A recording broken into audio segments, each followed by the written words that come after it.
네, 우리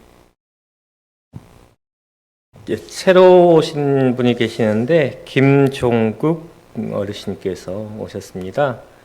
네, 잠깐 일어나서 보실까요? 네, 네. 환영의 박수 부탁드립니다. 네.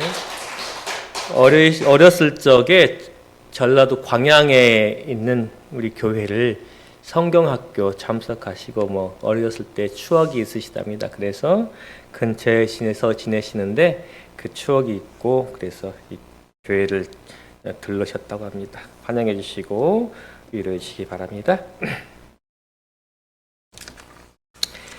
네, 황금률이라고 하는 제목입니다. 마태복음의 18장에 있는 말씀입니다. 그때 베드로가 나와 가로되 주의 형제가 내게 죄를 범하면 몇 번이나 용서하여 주리이까 7번까지 하오리까. 예수께서 가라사대 내게 이르노니 7번뿐 아니라 1년에 번씩 7번이라도 할지니라. 이러므로 천국은 그 종들과 회개하려 하던 어떤 인구와 같으니 회개할 때 1만 달란트 빚진 자 하나를 데려오매 갚을 것이 없는지라. 주인이 명하여 그 몸과 처와 자식들과 모든 소유를 다 팔아 갚게 하라 한데 그 종이 엎드려 절하며 가로되 내게 참으소서 다 갚으리이다 하거늘 그 종의 주인이 불쌍히 여겨 놓아 보내며 그 빚을 탕감하여 주었더니 그 종이 나가서 제게 100달러는 빚진 동관 하나를 만나 붙들어 목을 잡고 가로되 빚을 갚으라 하매 그 동관이 엎드려 간구하여 가로되 나를 참아주소서 갚으리이다 하되 허락하지 아니하고 이에 가서 저가 빚을 갚도록 옥에 가두거늘 그 동관들이 그것을 보고 심히 민망하여 주인에게 가서 그 일을 다 고하니 이에 주인이 저를 불러다가 말하되 약한 종아 내가 빌기에 내가 내 빚을 전부 탕감하여 주었거늘 내가 너를 불쌍히 여긴 것 같이 너도 내 동관을 불쌍히 여김이 마땅치 아니하냐 하고 주인이 너야 그 빚을 다 갚도록 저를 옥졸들에게 붙이니라. 저희가 각각 중심으로 형제를 용서하지 아니하면 내 천부께서도 너에게 이와 같이 하시리라. 마태복음 18장 21절로 35절의 말씀입니다. 예내신에서 이 말씀을 실물구에서 이 말씀을 그분은 용서해야 할 참된 이유와 용서하지 않는 정신을 품을 때의 위험을 보여주셨다라고 결론을 지어 놓습니다. 용서해야 될 참된 이유, 그 다음에 용서하지 않을 때의 위험. 용서의 이유는 이렇습니다. 이왕이 베푼 용서는 모든 죄에 대한 하나님의 용서하심을 나타낸다. 이 주인이 베푼 용서는 누구의 용서시라고요? 하나님의 용서라고요. 무엇에 대한? 죄에 대한 하나님의 용서입니다.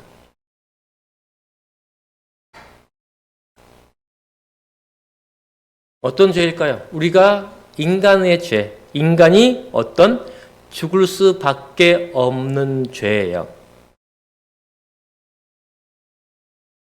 그러면 하나님께서 죄를 용서해 주라고 하셨으니까 이 왕처럼 빚진 자에게 용서를 해주면 무엇을 해줘야 돼요? 빚을 받아야 돼요? 안 받아야 돼요? 빚을 안 받아야 되죠. 그런 용서일까요? 이 영감에 그래서 분명히 말합니다. 그것은 아니다라고요. 우리 인간이 죽을 수밖에 없는 그 운명에 처한 그 죄에 대한 용서라고 하시는 겁니다. 이 1만 달란트 빚진 것에 대해서 탕감해 줬으니 당신도 나에게 하나님께서 용서하신 것처럼 당신이 날 용서한다면 내가 당신한테 1,000만 원 빚졌으니 그 1,000만 원 탕감해 줘라. 그러면 돼요, 안 돼요? 안 돼요. 빚 갚고 사셔야 됩니다.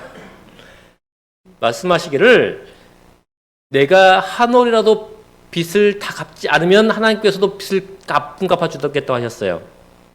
그래서 제가 이번에 그 추경 예산 추가 경정 예산이라고 하잖아요. 추경을 하면서 거기에 배당된 한 몇 조가 있어요. 그 돈이 탕감하는 데 쓰인대요. 보셨죠? 요건이 뭐예요? 5천만 원 미만, 7년 이상 연체. 그런 신문, 그래서 제가 뉴스를 봤더니 기껏 열심히 돈 벌어가지고 다 갚았더니 탕감해준대. 그러니까 선심성, 그게 포퓰리즘이라 그러는 거예요. 그러니까 인기 얻기 위해서. 그러면 사람들이 뭐예요? 돈 벌어서 이달라 그래요. 그것 아니라고 하는 것입니다. 하나님의 용서는 그건 아니에요. 하나님께서는 우리가 죽을 운명에 처했을 때에 그 죽음에서 생명으로 뭐 하기 위해서 변환 바꿔주시기 위한, 우리가 감당할 수 없는, 도저히 어쩔 수 없는 죽음이라고 하는 그 죽음을 발생시키는 죄에 대한 탕감을 그 공짜로 해주셨어요? 그 대가를 누가 치르셨어요? 그 대가를 예수님께서 치르셨어요. 종을 불쌍히 여기고 빚을 탕감해 준 왕은 그리스도를 대표한다. 사람은 율법을 범함으로 인하여 죄의 송구 아래 있게 되었다. 사람은 자기 자신을 구원할 수 없기 때문에, 사람은 자기 자신을 구원할 수 없기 때문에, 그래서 누구의 은혜를 받아야 돼요? 하나님의 은혜를 받아야 되고, 하나님께서 그 은혜를 베풀으셨다고 하는 것입니다. 그리스도께서 당신의 신성을 인성으로 가리우시고 이 세상에 오셔서 의인으로서 불의한 자를 대신하여 당신의 생명을 버리셨다 라고 이렇게 딱 못 박았어요. 그러므로 우리가 누구한테 작게는 100만 원, 뭐 200만 원, 많게는 뭐 몇 억 빚진 거 그거 탕감해 줘야 된다, 그게 아니라고 하는 것입니다. 참, 그래서 제가 그래도 연예인 중에서 빚 정말 많이 졌는데 그것을 최근에 다 갚았던 사람이 이제 몇백억 졌는데, 이상민이라고 방송 많이 나오잖아요. 그래가지고 그 빚 갚으라고 방송에서도 그것을 뭐 그 이유로 많이 뭐 방송에 나오긴 합니다. 그것이 그 사람의 뭐가 됐어요? 트레이드 마크가 됐어요. 빚쟁이로. 근데 요즘 뭐 빚 다 갚고 결혼도 했죠. 용서하지 않음의 위험이 무엇인가 말합니다. 그가 비록 한때 죄의 용서를 받은 것이 사실이라 할지라도, 우리가 구원을 받은 것이 사실이라 할지라도, 하나님께서 용서하시는 그 용서를 우리가 받아서 우리가 구원을 받았다 할지라도, 그의 각박한 정신은 그가 이제 하나님의 용서하시는 사랑을 거절하고 있다는 것을 보여주고 있다. 뭐라고요? 내가 용서하지 않음으로 인해서 내가 용서함을 받았다고 하는 그것을 인정하지 못한다는 것을 보여준다고 하는 것이에요. 그는 자기 자신을 하나님께서 분리시켰고 죄의 사함을 받기 전과 똑같은 형편에 처해 있다. 용서해주지 못함으로. 그는 자기의 회개를 부인했고, 자기의 회개를 부인했어요. 회개가 뭐예요? 죄에서 돌이키는 거예요. 내가 구원을 받기 위해서 죄에서 떠나게 하겠습니다라고 하는 것을 이제는 더 이상 회개하지 않는다는 거예요. 그러면 그 사람은 뭐예요? 다시 죄에 빠진 거예요. 그의 죄는 마치 그가 회개하지 아니했던 것처럼 그에게 머물러 있다. 뭐 하지 않으므로? 용서하지 않으므로. 그래서 뭐예요? 1만 달란트 빚진 자라가 100데나리온 빚진 자에게 빚 갚으라고 그를 감옥에 쳐 넣은 것은 그가 그 주인에게 용서해 달라고 하고 내가 다 하겠습니다라고 했던 그 마음에서 떠나서 이제 다시 똑같은 상황에 처해진 거라고요. 1만 달란트 빚진 상태가 다시 된 거라는 것입니다.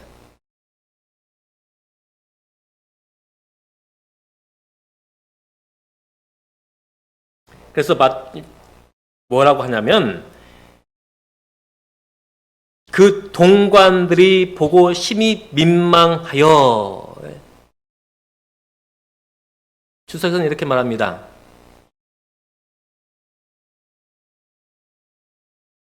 그 사람이 뭐 하는 거? 배임하고 횡령한 것. 그쵸? 배임과 횡령이에요. 요즘 말로 말하면. 그 종이 배임하고 횡령한 것을 그 옆에 사람이 몰랐을까요? 알았을까요? 하는 것 보면 다 알죠. 장부 좀 살펴보면 다 알잖아요. 그런데 그 사람의 1만 달란트를 횡령할 때 같이 있었던 사람들이 이제는 얼굴이 뜨뜻해서 그것을 뭐 했다고요? 주인에게 고할 수밖에 없었다고요. 1만 달란트 횡령할 때 가만히 있었던 사람들이 이제 그 사람이 하는 것을 보고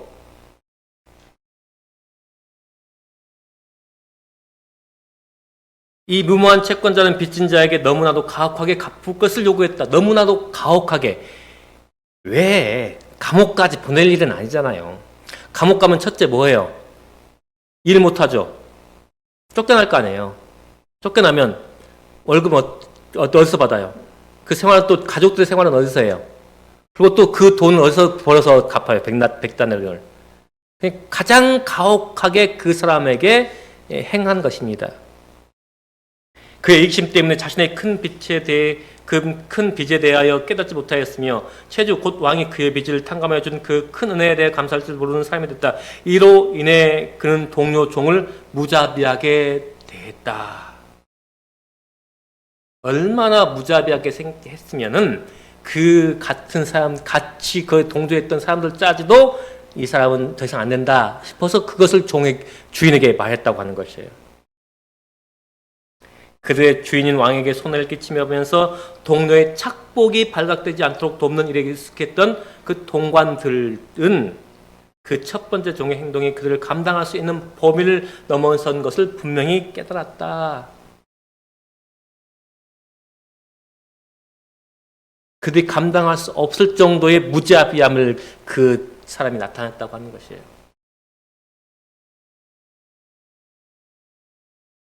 그래서 우리는 뭘 나타내야 돼요? 자비를 나타내야 돼요. 자비를. 누가 자비를 얻기 위해서? 내 자신이 자비를 얻기 위해서.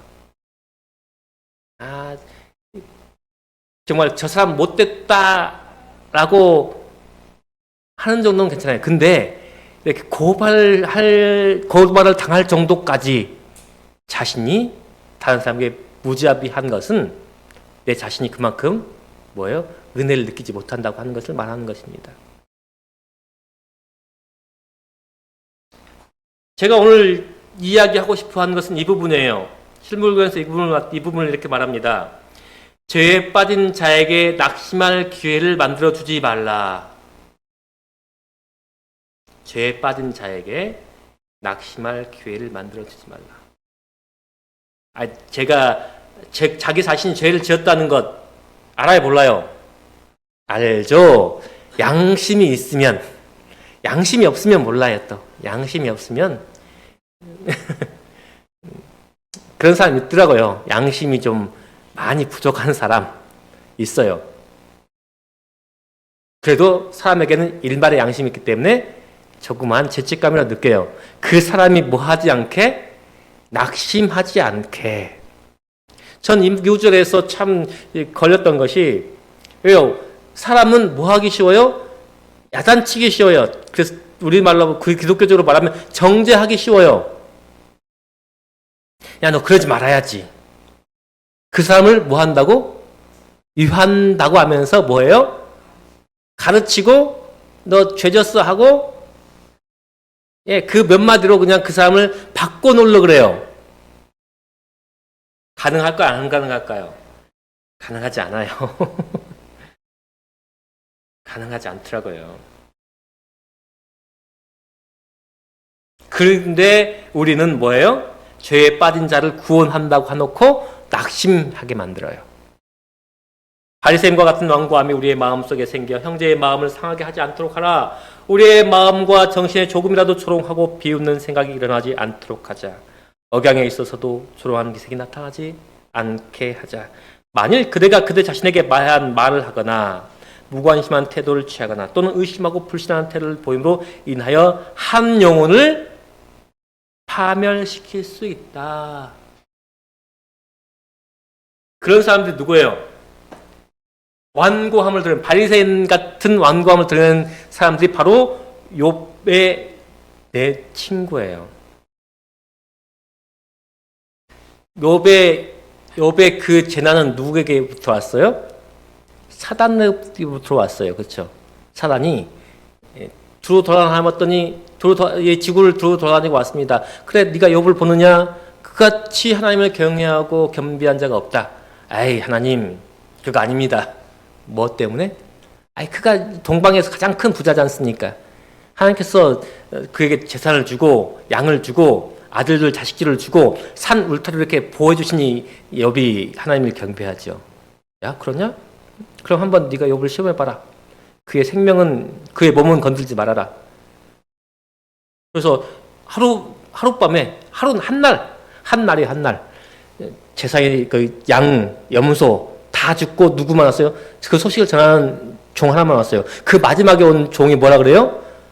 형제 집에 챙일이 있어가지고 형제들이 다 모였는데 하나님께서 바람을 불어셔서 기둥을 다 부러뜨리고 그 안에서 다 몰살했어요. 나만 살아남으로 저만 소식을 알리러 왔습니다.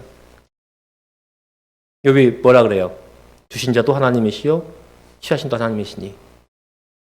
입으로 하나님께 범죄하잖아요. 그 다음에 사단이 하나님께 앞에 왔었어요. 야, 욥이 그래도 범죄하지 않았다?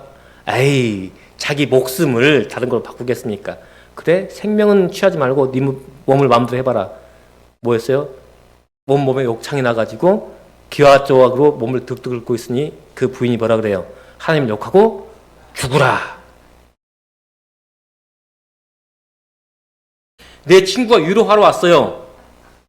위로하러 왔더니 욥의 모습이 말할 수가 없는 상황인 거예요. 그러니까 일주일 동안 가만히 앉아있다가 아무 말 못하고 가만히 앉아있다가 일주일 후에 이제 말을 시작합니다. 그 첫 번째 말이 무엇이냐면 바로 이거예요. 내 의뢰가 경험에 있지 아니하냐, 내 소망이 내 행위의 완전함에 있지 아니하냐, 생각해보라. 죄 없이 망한 자가 누구인가?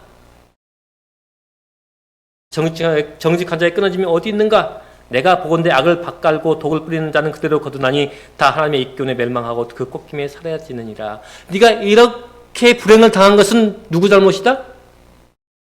네 잘못이야. 네 잘못이야.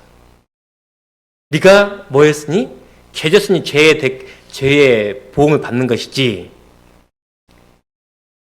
볼지어다 우리의 연구한 바가 이 같으니 너는 듣고 내게 유익된 줄 알지니라. 야, 우리가 인생을 살아보고 하나님의 말씀을 연구하고 이렇게 다 살펴보니까 결국은 네가 죄인이기 때문에 이러한 불행이 너에게 찾아왔다.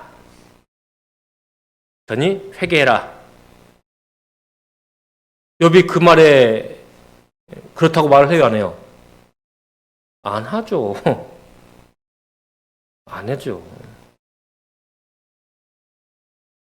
내가 어디에 위로를 받고 무등한 고통 가운데서도 기뻐할 것은 내가 거룩하신 이의 말씀을 거역지 아니하였음이니라. 지금 욥의 내 친구는 욥을 위로하기 위해서 네가 구원을 받기 위해서는 너의 죄를 회개해라. 근데 그 죄를 회개해요, 안 해요? 야, 나 죄 지은 거 없어. 아무리 살펴봐도 내가 죄 지은 게 없어. 하나님께서 왜 나를 이렇게 취급하시는지 모르겠어. 그게 33, 하나님께서 나타나실 때까지 계속 반복돼요, 그게.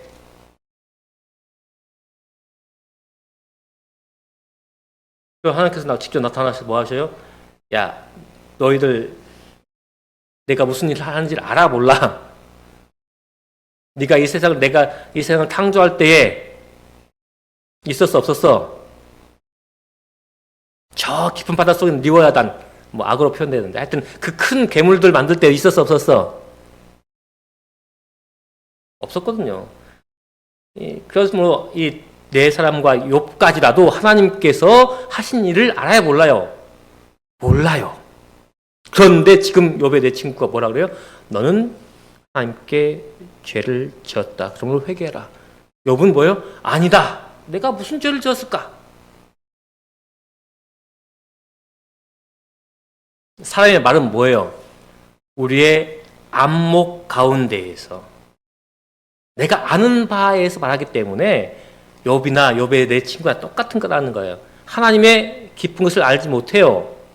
그런데 아는 것 같이. 예전엔 저도 그랬어요. 근데 요즘은 못해요. 오늘 아침에 집사님께서 이 안교 시간에 말씀하셨잖아요. 집사님의 고민은 뭐냐면 어떻게 하면 정각 출산을 할 수 있을까? 제가 그랬어요. 집사님 안 돼요. 우리가 안교 시간을 10시 반으로 아니면 10시 10분으로 옮기지 않는 한 예수님 이분들이 다 정각 출석하는 시간이 몇 시일까요? 맞아요. 우리 10시, 11시 반에로 하면 오실까요? 안 돼요. 저도 매 교회마다 갈 때마다 이게 문제예요. 왜냐? 시작을 못 하거든요. 그래서 집사님께 그랬어요. 집사님은 안 돼요. 저는 목회 한 내내, 이 교회 와서도 1년 지금 내내 고민하고 있어요. 안 돼요. 그냥 우리 할 것을 하면 돼요. 저도 맨 처음에 그렇게 말해봤거든요. 이 시간, 제 시간에 정각 출석해야 되고 뭐 해야 되고. 근데 그것이 그 말이 또 누구의 답밖에 들을 수밖에 없다고요? 욥의 답밖에 들을 수가 없어요. 욥의 답밖에. 이걸 누구한테 맡기는 거예요? 하나님께 맡기는 수밖에 없는 거예요. 하나님께. 집사님, 하나님께 기도하셔요. 근데 그 기도도 안 들어주시더라고.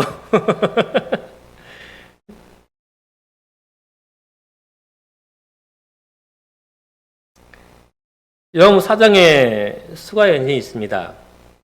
왜 정오에 물을 기르러 왔다고요? 사람을 만나지 않으려고요. 사람을 만나지 않으려고. 예수님께서 그 여인에게 말합니다. 내 남편을 불러오라. 여자가 대답하여 나는 남편이 없나이다. 예수께서 가라사대 내가 남편이 없다 하는 말이 옳도다. 내가 남편 5이 있었으나 지금 있는 자는 내 남편이 아니니 내 말이 참되다. 주변의 조롱과 비웃음 때문에 아침 저녁에 물을 깃지 못하고 한낮 더위에 물을 기르러 왔다고요. 사람을 만나려고.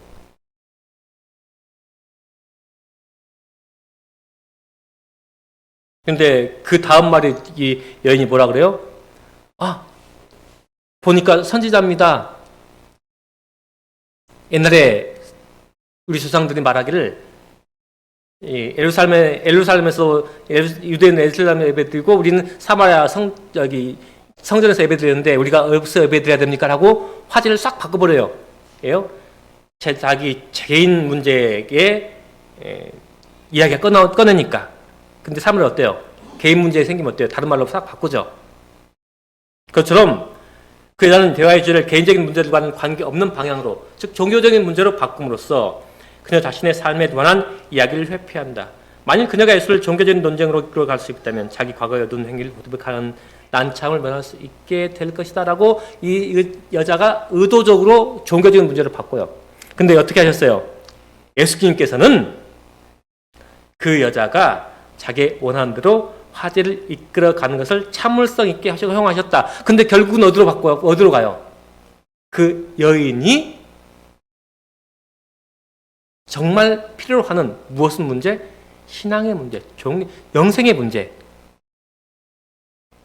결국은 대화 어디로 끝나요? 대화가. 예수님, 그 물을 나에게도 주사 이 곳으로 뭐해? 다시 물 들어오지 않게 해주세요. 물 들어올 때마다 누구 만나야 돼요? 밖으로 나가야 되니까 누굴 만나야 돼요? 사람 만나야 돼요. 사람들은 뭐예요? 손가락질 하죠. 남편 5인데 지금 있는 남자는 또 남편이 아니다고. 사람들은 그래요.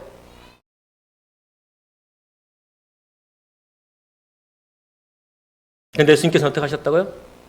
그 이야기를 하는데 이렇게 조금 돌아가더라도 결국은 누구? 그 여인의 전실한 필요, 영적인 필요.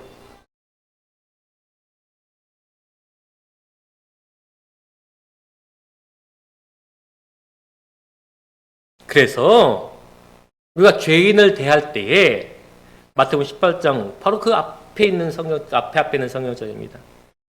누구든지 나를 믿는 이 소자 중 하나를 실족해 하면 차라리 연자 맷돌을 그 목에 달리우고 깊은 바다에 빠뜨리는 것이 나으리라.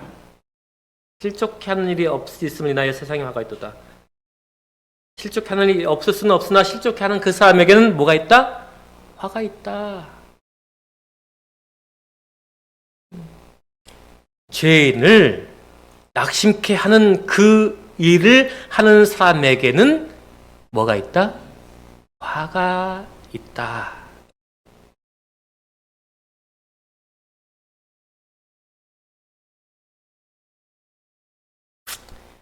죄인의 영혼, 이러한 영혼, 죄인의 영혼입니다. 그의 마음을 감동시킬 동정 어린 마음, 곧 맏형님 예수그리스도의 마음을 가진 형제가 요구된다. 그 영혼으로 하여금 자기를 굳게 붙잡아주는 동정 어린 손길을 느끼게 하고 또 기도합시다라는 속삭임을 듣게 하라.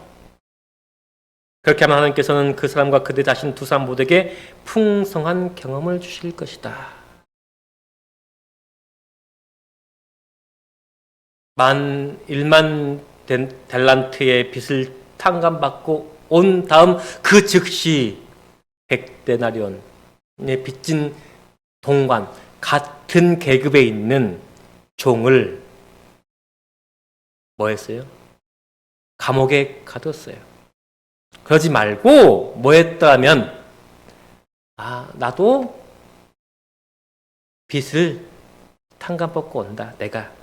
그런데 내가 뭐예요? 목구멍이 포도청이니 그 돈을 탕감해 줄 수는 없겠다. 하지만 천천히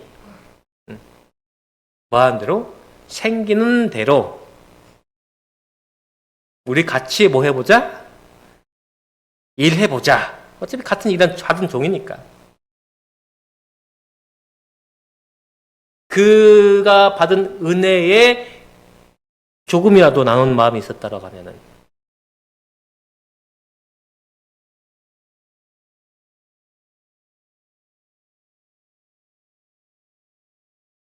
네, 기도는 우리들 사이를 연합시키는 동시에 하나님과 연합시킨다.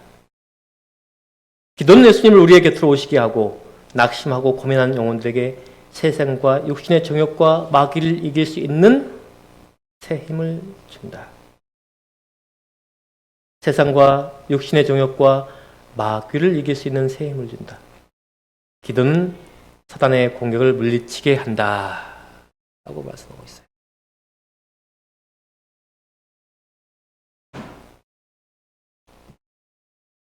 죄인을 낙심시키거나 죄인을 회개케 해서 구원케 하거나 그거 다 누구에게 나온다고요? 나에게 나온다고요. 어떤 나? 구원받은 나. 구원받은 나. 우리의 삶에서 그런 구원의 기쁨이, 구원의 경험이 나누어지면은 어때요? 나도 구원받고 내 옆에 있는 그 누구도 구원받고 낙심할 수밖에 없는 상황에 있는 그 누구도 다시 회개하여 구원의 바늘에 설 수 있다고 하는 것입니다. 우리의 생활 가운데 낙심케 하는 일이 없도록 매 발걸음 기도로서 걷길 간절히 바라며 오늘 말씀 마치도록 하겠습니다.